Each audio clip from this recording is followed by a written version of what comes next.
क्या लगता है आ जाएंगे 900 प्लस मार्क्स? मुश्किल लगता होगा ना, बट इम्पॉसिबल नहीं है यार। ये ऐसा हो सकता है और बहुत इजीली हो सकता है। बट बस उसके लिए आपको क्या चाहिए? एक प्लान की नीड है आपको। प्रॉपर अगर आपके पास प्लान होगा और उस प्लान पर आप प्रॉपर तरीके से उसको एग्जीक्यूट अगर आप करोगे तो 900 प्लस क्या 950 भी पॉसिबल है। तो बस इसी के लिए आज मैं आपके सामने वीडियो लेकर आया हूं और स्पेशली फॉर ह्यूमैनिटीज स्टूडेंट्स। तो मैं विकास मान एक बार फिर से सबका स्वागत करता हूं सीयूटी अड्डा पर। यार सीयूटी एग्जाम 2026 बिल्कुल पास आता जा रहा है। लास्ट के कुछ टाइम बच गया हमारा 5 से 6 महीने, और यही 6 महीने है जहां पर हमें सबसे ज्यादा मेहनत करनी है। बट वो मेहनत एक प्रॉपर डायरेक्शन में करनी है, दाएं बाएं फालतू की मेहनत नहीं करनी है। एक प्रॉपर प्लान के तहत हमें मेहनत करनी है, क्योंकि बिना प्लान के अगर आप कोई चीज करोगे तो वो आप प्रॉपर तरीके से अचीव नहीं कर पाओगे। तो plan smart, study smart, score big. अब बात है कि सर प्लान क्या है, बट प्लान से पहले ना हमें अपने सीयूटी के एग्जाम को थोड़ा सा समझना पड़ेगा। इन शॉर्ट अगर मैं आपको बताऊं तो हमारा सीयूटी का एग्जाम 3 सेक्शंस में डिवाइड है। पहला लैंग्वेज, दूसरा domain subject and third one is GAT. Language में आप इंग्लिश ले सकते हो, हिंदी ले सकते हो, आपकी कोई रीजनल लैंग्वेज है आप वो भी ले सकते हो। बट उसके लिए आपको एक बात ध्यान रखनी है कि जिस यूनिवर्सिटी में आप टारगेट कर रहे हो क्या वहां पर वो रीजनल लैंग्वेज के मार्क्स को इंक्लूड करेंगे या नहीं करेंगे। सेकंड वन है डोमेन सब्जेक्ट। ज्योग्राफी हो सकता है, पॉलिटिकल साइंस हो सकता है, हिस्ट्री हो सकता है, साइकोलॉजी हो सकता है, सोशियोलॉजी हो सकता है। वो आपके ऊपर है कि आप क्या 3 सब्जेक्ट चूज करोगे, आप फ्यूचर में क्या करना चाहते हैं। And last one is GAT. काफी बच्चे मुझे बोलते हैं कि सर जीएटी का एग्जाम हर यूनिवर्सिटी में जरूरी नहीं है। बट मैं आपको ये बात बोलूंगा कि आपको जीएटी का एग्जाम देना ही देना है, चाहे कुछ भी क्यों ना हो जाए। नो मैटर व्हाट, आपकी यूनिवर्सिटी इसको एलिजिबल वो इंक्लूड करती है मार्क्स या नहीं करती है, बट आपको जीएटी का मार्क्स हर एग्जाम हर हाल में ही देना है। और अब आपके पास होंगे ऐसे आपके 5 सब्जेक्ट, और उन 5 सब्जेक्ट में जो आपका टारगेट होना चाहिए मैं ऑलरेडी बता चुका हूं 900 प्लस। और मैं कहता हूं कि 900 नहीं 950 होना चाहिए। 950 प्लस आपको टारगेट रखना है, 900 भी टारगेट नहीं रखना है, क्योंकि कंपटीशन बहुत हार्ड होता जा रहा है। अच्छा, अब इस प्लान को क्या आपका प्लान है, किस तरीके से हम अचीव करेंगे? तो सबसे पहले आता है मास्टरिंग द एनसीईआरटी। देखो यार, दुनिया वाले कुछ भी बोल ले, ये बुक पढ़ो, वो बुक पढ़ो, उस राइटर की पढ़ो, उस ऑथर की पढ़ो, मैं कहता हूं एनसीईआरटी के अलावा कुछ मत पढ़ो। एनसीईआरटी दी बेस्ट आपके पास ऑप्शन है, एनसीईआरटी ही कवर करो। एनसीईआरटी अगर आपकी छूट गई तो आप कुछ भी पढ़ लो, कोई फायदा नहीं है। सबसे पहले आपका क्या होना चाहिए? एनसीईआरटी। अगर एनसीईआरटी आपने कवर कर लिए फिर आप दूसरी बुक्स पर जा सकते हो। तो पहले 2 महीने में आपका क्या काम रहने वाला है, आज से मैं 6 महीने का प्लान बता रहा हूं आपको, हल्के में मत लेना। अभी आपको लगेगा 6 महीने कर लेंगे, बट 6 महीने कैसे चले जाएंगे पता भी नहीं लगेगा। तो पहले 2 महीने में आपको एनसीईआरटी पढ़नी है line wise, word by word, thoroughly, बिल्कुल डीप में जाकर, आराम से। ऐसा नहीं है कि बस काम चलाओ पढ़ ली, ऊपर ऊपर से रीड आउट कर लिया, नहीं। अच्छे से आपको एनसीईआरटी पढ़नी है, और एनसीईआरटी पढ़ने के साथ साथ आपको अपने नोट्स बनाते चलने हैं। ये मत सोचना कि पहले एक बार पढ़ लेता हूं फिर दूसरी बार पढ़ूंगा तो नोट्स बना लूंगा, नहीं। पहली बार पढ़ रहे हो, एक पेज पढ़ा, उसको समझा, साथ ही साथ अपने नोट्स बना लिए। और नोट्स बनाते बनाते साथ में आपको जो कीवर्ड्स होते हैं, हर चैप्टर में, हर पेज पर, हर लाइन पर एक ऐसा कीवर्ड होता है जो पूरी लाइन से रिलेट करता है, तो आपको वो कीवर्ड्स को मार्क करते चलना है। तो 3 आपके पास काम है पहले 2 महीने में। एनसीईआरटी को अच्छे से कवर करना है, फिर कीवर्ड्स को मार्क करना है नोट्स बनाते हुए। और ये नोट्स आपके मैं बोल रहा हूं कि ऐसी जगह पर काम आएंगे ना, आप कहोगे कि सर मजा आ गया। अगर ये नोट्स नहीं बनाए होते ना तो बहुत दिक्कत में फंस जाते। कहाँ काम आएंगे वो भी मैं बताऊंगा, बट उसके बाद क्या करना है आपको। अब बात आ जाती है कि आखिर सर पहले 2 महीने में हमने नोट्स बना लिए, अब क्या करना है हमें?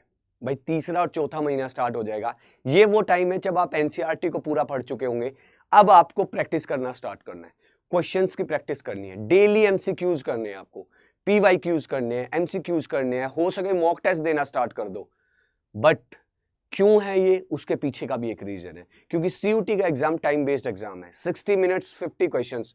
तो आपको अपने आप को प्रिपेयर करना है उस चीज के लिए, उस माहौल में आपको डालना है कि 60 मिनट में मुझे 50 क्वेश्चन करने हैं, क्या मैं कर पाऊंगा? अपने माइंड को प्रिपेयर करना है, उसके लिए बहुत काम आने वाले हैं। दूसरा, एक्यूरेसी रहनी है आपकी।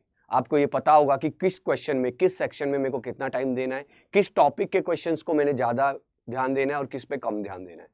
अब थर्ड वन बात यह है कि आखिर सर ये मॉक टेस्ट PYQs हम करें कहाँ से? तो देखो यार, CUT अड्डा पर हमारे यहाँ अवेलेबल है मॉक टेस्ट, आप वहां से जाकर कर सकते हैं। ठीक है, बहुत हाई क्वालिटी के मॉक टेस्ट हैं, बहुत हाई क्वालिटी के आपके लिए बना रखे, क्योंकि बच्चे क्या होते हैं, इजी MCQ करके खुश रहते हैं, अपने आप को ना धोखे में रखते हैं कि हाँ मैंने तो बहुत कुछ कर लिया, मैं तो टॉप पे हूँ। बट नहीं, आपको हाई क्वालिटी MCQs करने हैं। कहाँ मिलेंगे? CUT अड्डा की वेबसाइट पे जा सकते हो, आप ऐप पे जा सकते हो, वहां पर आपको इजीली अवेलेबल हो जाएंगे। तो तीसरे और चौथे महीने में आपको पूरा MCQ करना है, अपने आप को जितने क्वेश्चन हो सके उतने क्वेश्चन करने हैं हर सब्जेक्ट के। हर सब्जेक्ट के दिन बांध लो, आज मैंने ज्योग्राफी कर लिया, कल मैं पॉलिटी करूंगा, फिर मैं ज्योग्राफी करूंगा, या मैं हिस्ट्री करूंगा, सोशियोलॉजी करूंगा। टाइम डेली का आपको एक दिन दे देना है। वो दिन क्या दोगे आप अपने अकॉर्डिंग दे सकते हो। बताने को मैं बता दूं कि आप इस दिन ये करें, उस दिन वो करें, बट नहीं, हर स्टूडेंट का एक अपना फ्लो रहेगा। तो अपने फ्लो के अकॉर्डिंग आप दिन सेट कर सकते हो अपने उस चैप्टर के लिए। उसके बाद अगर हम बात करें तो अब टाइम आता है 5वें और 6ठे महीने का। ये सबसे क्रूशियल टाइम रहने वाला है आपका। क्यों? क्योंकि इसी टाइम पर आप पॉलिश करोगे अपनी नॉलेज को। कैसे? सबसे पहले आपको क्या करना है, फुल कंटेंट रिवीजन करनी है। आपने MCQs कर लिए थे, NCERT पढ़ ली थी, लास्ट के 2 महीने में पूरा जो आपने पढ़ा उसको रिवाइज करो। अब बात ये आती है कि सर 2 महीने में कैसे रिवाइज करें हम? बोर्ड का भी प्रेशर रहेगा हमारे पास। अच्छा, दूसरा फिर CUT का प्रेशर, चलो बोर्ड दे चुके होंगे तब तक आप CUT का प्रेशर रहेगा, माइंड पे वैसे भी स्ट्रेस ज्यादा हो जाता है। और थोड़े से बच्चे रिलीफ भी फील करते हैं कि यार 12th क्लास हो गई है, बोर्ड के एग्जाम हो गए। तो उस टाइम आपके काम आएंगे वो नोट्स जो आपने खुद अपने हाथों से लिखे थे, जो मैंने पहले बताया था आपको कि NCERT पढ़ते पढ़ते आपको अपने नोट्स साथ के साथ बनाते चलना है। आज वो नोट्स काम आएंगे क्योंकि वो आपके हाथ के लिखे हुए हैं, जल्दी से आप उनको रिवाइज कर सकते हो। फिर आप अटेंड करोगे मॉक सेशंस को। मॉक सेशन ऐसे होंगे जैसे बिल्कुल प्रॉपर आप एग्जाम में बैठे हो। वो फाइनली आप अपने आप को पॉलिश कर रहे होंगे, अपने माइंड को प्रिपेयर कर रहे होंगे एग्जाम के लिए। क्योंकि जब आप एग्जाम हॉल में जाते हो ना, आपको सब कुछ आया होता है। बहुत ऐसे स्टूडेंट मैंने देखे हैं जो अच्छी तरीके से प्रिपेयर करके गए हैं, लेकिन जैसे ही एग्जाम हॉल में जाते हैं वो प्रेशर, वो स्ट्रेस उनको खा जाता है, वो हैंडल नहीं कर पाते हैं। तो मॉक सेशंस आपको ऐसे अटेंड करने हैं कि बिल्कुल एग्जाम के तरीके से। अब जब आप इतना कर लोगे ना, तो आप एक चीज आइडेंटिफाई करोगे, आपको दिखेगा कि हर चैप्टर में या हर सब्जेक्ट में कुछ ऐसे टॉपिक्स हैं जो आपके वीक रह गए हैं। हाँ, अब पता लगेगा वो बिल्कुल लास्ट में, स्टार्टिंग में नहीं पता लगता है। जब हम NCERT पढ़ रहे होते हैं तब हमें लगता है कि हमारा ये टॉपिक हमें नहीं आता, ये नहीं आता। नहीं, असली पता लगता है मॉक टेस्ट देने के बाद, मॉक सेशंस अटेंड करने के बाद। वहां पर जब आप क्वेश्चंस आपसे सॉर्ट आउट नहीं होते हैं, सॉल्व नहीं होते हैं, तो तब आपको ये पता लगता है। अब आप उन टॉपिक्स को कवर करोगे क्योंकि जो स्ट्रॉन्ग पोर्शन है आप वो ऑलरेडी कर चुके हो। कुछ ऐसे टॉपिक्स मिलेंगे जो थोड़े से वीक रह गए होंगे और यहां पर ही खेल बदलेगा। यही टॉपिक्स आपको एवरेज स्टूडेंट से टॉप स्टूडेंट की तरफ लेकर जाएंगे। सिंपल सी बात है, आपको उन टॉपिक्स को अच्छे से कवर करना है, पॉलिश करना है और साथ ही साथ अपनी रिवीजन करते रहना है। क्योंकि एक कहावत है यार, देखो, COT टॉपर वो नहीं जो सब पढ़ता है, वो नहीं है जो सब पढ़ता है। टॉपर कौन है? वो जो स्मार्टली प्लान करता है।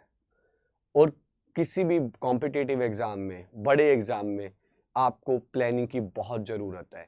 दाएं बाएं की एक्स्ट्रा प्लान बना लोगे, मैं ऐसे करूंगा, मैं सुबह 4 बजे उठूंगा, मैं वहां जाऊंगा, कोई फायदा नहीं है। प्लान रखो सिंपल, जिसको एग्जीक्यूट किया जा सके। एक बात हमेशा याद रखो, प्लान ऐसा होना चाहिए जिसको आप एग्जीक्यूट कर सको। अगर प्लान ही इतना आप बड़ा बना लोगे कि जिसको एग्जीक्यूट करने में ही आपको दिक्कत आ जाएगी, तो उस प्लान का फिर क्या ही फायदा। तो ये आपका एक बेसिक सा सिंपल सा प्लान रहने वाला है। इस प्लान को आप फॉलो करो।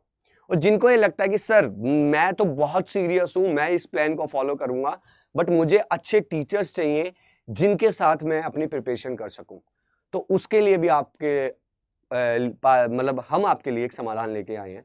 दिवाली जा चुकी है, जैसे कि पता है सबने अच्छे से दिवाली को सेलिब्रेट करा है, बट दिवाली गिफ्ट्स अभी भी आपके लिए अवेलेबल है।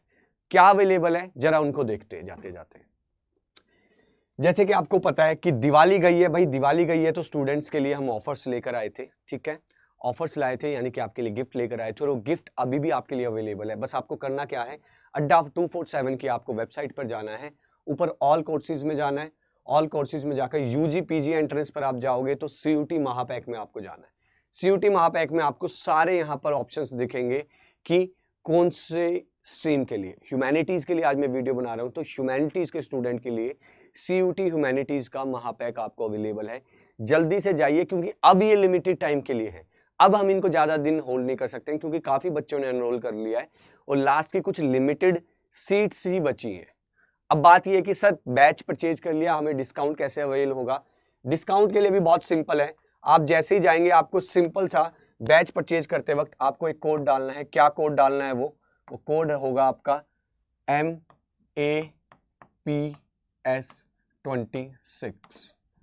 MAPS26 आपको कोड यूज करना है बैच एनरोल करते वक्त, आपको मैक्सिमम डिस्काउंट मिलेगा। और देर मत करो यार, यही टाइम है, लास्ट टाइम बचा हुआ है जहां पर आपको अब सीरियस होना है। सारी डिस्ट्रैक्शंस को छोड़ दो, जो भी आपके phone, social media, friend circle, उनको बोलो कि यार 6 महीने रुक जाओ, 6 महीने बाद आके मिलता हूं जब मैं किसी अच्छे कॉलेज में एडमिशन ले लूंगा। तब तक के लिए उन सबको होल्ड पे रखो, साइड में रखो और अपने फ्यूचर के लिए मेहनत करना स्टार्ट कर दो। तब तक के लिए tata, bye bye, see you soon.